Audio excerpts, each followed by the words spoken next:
adik Muhammad Nadim Nazhar bin Haizul Amri.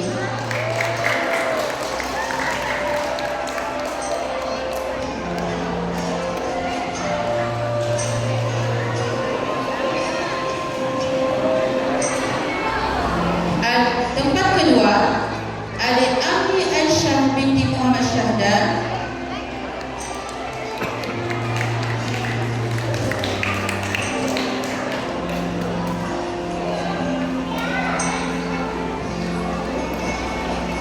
Tempat pertama, adik Haifa Yusra binti Herman.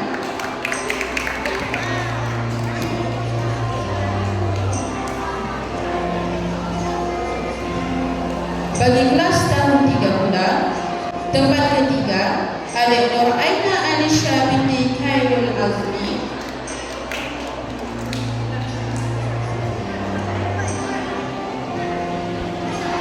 Tempat kedua, adik Nur Aisyah Badrisha binti Jurmadi.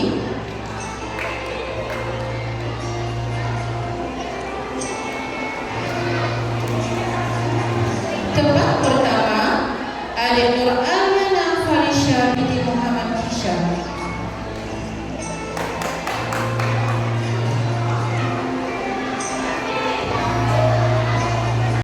Bagi kelas tahun 4, tempat ketiga, adik Nur Hashifah Fatihah binti Ahmad Adli.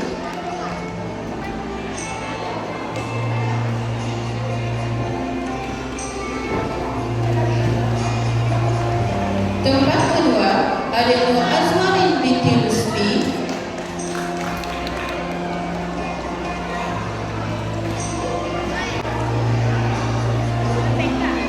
Tempat pertama, adik Nur Iman Rania binti Muhammad Samsul Rizwan.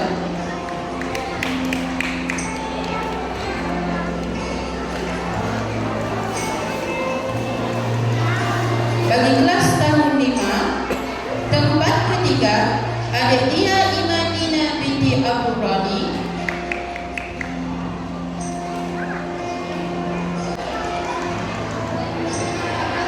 Tempat kedua, adik Hamisha Ariana binti Roziman.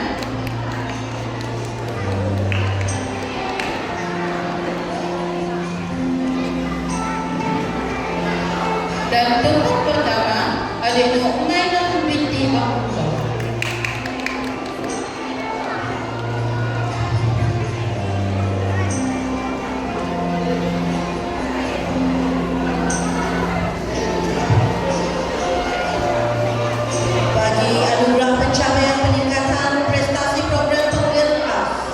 Dari kelas 2 dipersilakan adik Haris Faik bin Muhammad.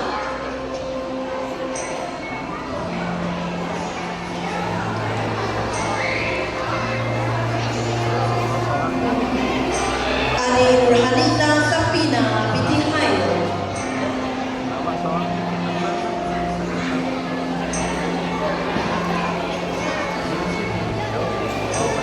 Adik Umi Nur Manzara binti Alif.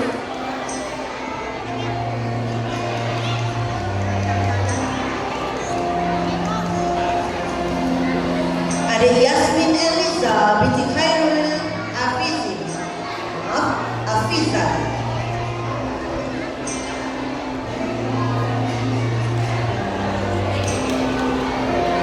Dari kelas 3 dipersilakan adik Muhammad Ejaz Fakri bin Rodi Farizal.